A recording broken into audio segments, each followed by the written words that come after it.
It's certainly a very lovely story that we've just been listening to. And I thought I'd just start with talking about rivers first. And I'm so thrilled to hear what Anne said about New Zealand rivers, because such information I did not get hold of. But I have got some interesting rivers to talk about. And I see them as lifelines of the earth.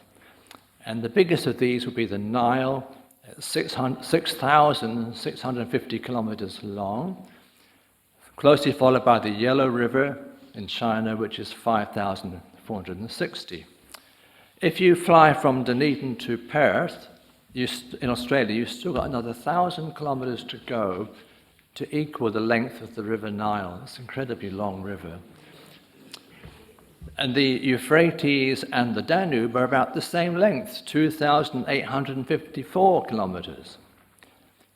And then we've got the Clutha, which is 340, and the River Jordan, just 20 kilometers shorter than the Clutha. The River Jordan rises in Mount Hermon, which is about 9,000 foot high mountain in the Syrian-Lebanese border area. It flows down to the Sea of Galilee in northern Israel, which is 700 feet below sea level. It carries on down through Jericho and empties into the Dead Sea, which is 1,300 feet below sea level. And I had the privilege of swimming in the Dead Sea many years ago with Marilyn, and we had a wonderful experience in that Dead Sea and the floating around in the salty water.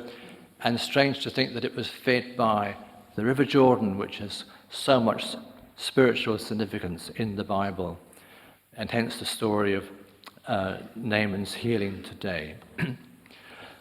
I'd like to look at the River Nile first for a little while. It actually comes from, or it starts in the sub-equatorial country of Rwanda, in the Nyungwe forest. It comes out of a hole in a rock, a small trickle.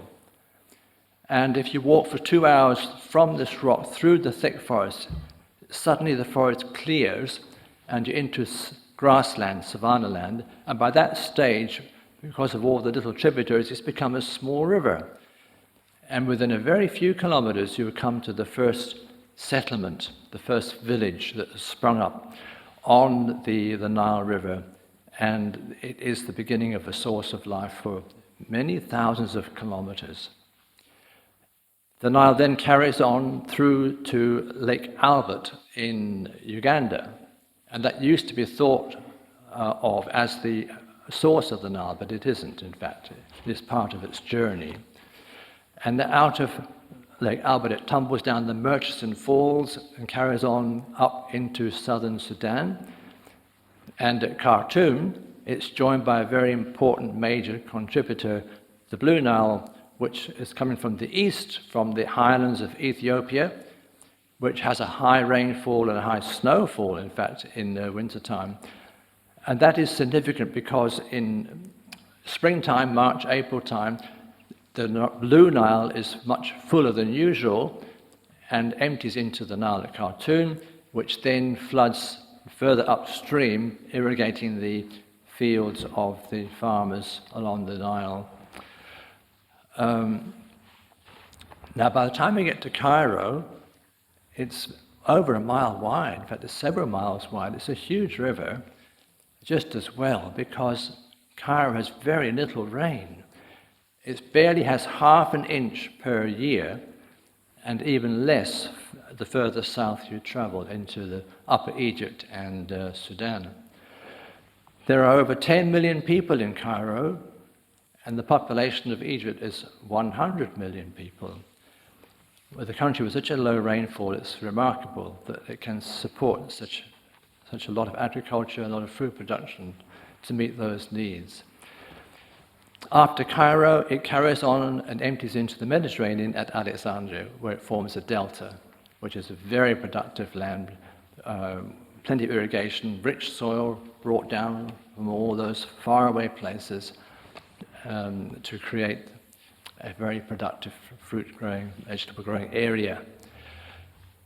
Interestingly, in Upper Egypt, there is the Assam Dam. This was the first major obstacle that was built to harness the Nile's power by Russian engineers in the 1950s to produce the electricity needs for the country. And it's been working ever since. But for its construction to take place, to save the old Abu Simbel temple, the whole structure was taken down and relocated to higher ground. Amazing achievement in the land of Nubia. And Mary and I, we were in Assam in our time in the Middle East for 40-odd years ago. And whilst Assam, we hopped on a little sailing boat that was run by two Nubian fishermen. And they took us up to see their village off the Nile. And whilst I was in the boat, it was the first and only time I could put my hand in the water and feel the coolness of that water. It was pretty hot in Assam, although it was late March, it was still in the low 30s. But the water felt cool, and it moved me to feel this water come so far and was going to sustain so much life. And we got to the village, they took us ashore. There was no tar-sealed roads, it was all hard-packed earth, little houses, very small, modest cottages, a few ducks and goats wandering around. And they gave us mint tea, my first taste of peppermint tea. And they loved it. Our little baby, our first baby, was just about to start crawling, and they thought he was wonderful. So did we. So Egypt was a remarkable place, in biblical times too, of course. And it was a major source of food, of life and support. And interestingly, they reckon that each person requires 50 litres of water per day to live on. I think desert dwellers would probably manage on much less, but certainly in the industrialized world, that's the sort of requirements that we need to get by on. So it is truly a miracle to me that such a river can support a vast population of people. So let's look at Naaman's story. Naaman was in favor of the king of Syria. He was his right-hand man, just about, in charge of his troops and so on. And he was used to carrying out the orders of the king. Equally, he was used to giving orders too. And it amazes me that in his family, they had a little maid who was captured in Israel, who was willing to speak out and talk to Naaman about his problem through his wife. We all know that leprosy, even today, has a huge stigma attached to it. It is, if a child has leprosy, even in many rural villages in India today, they will be ostracized by other children and usually sent to special centers to live in orphanages. And it is still quite a common disease in the third world. I saw a few cases of it when I was working in Southern Africa many years ago. And the sad thing is, of course, today it's treatable. It's very treatable, and it's not very infectious. It's more infectious in very crowded living conditions, but it's certainly very treatable with dapsone, which is a very economic drug to produce. Takes a long time, mind you, but it's definitely curable if got in the early stages. But in Naaman's time, there was no cure, and certainly isolation was the preferred way of treating it. So he was in a very, very difficult position, admired and needed by his king, but could he last much longer knowing that he had this ghastly disease? So he was a desperate man who needed help. Now, the little maid that was captured in Israel, was she risking her future by telling him about Elisha? After all, if it didn't work, what would they do with her?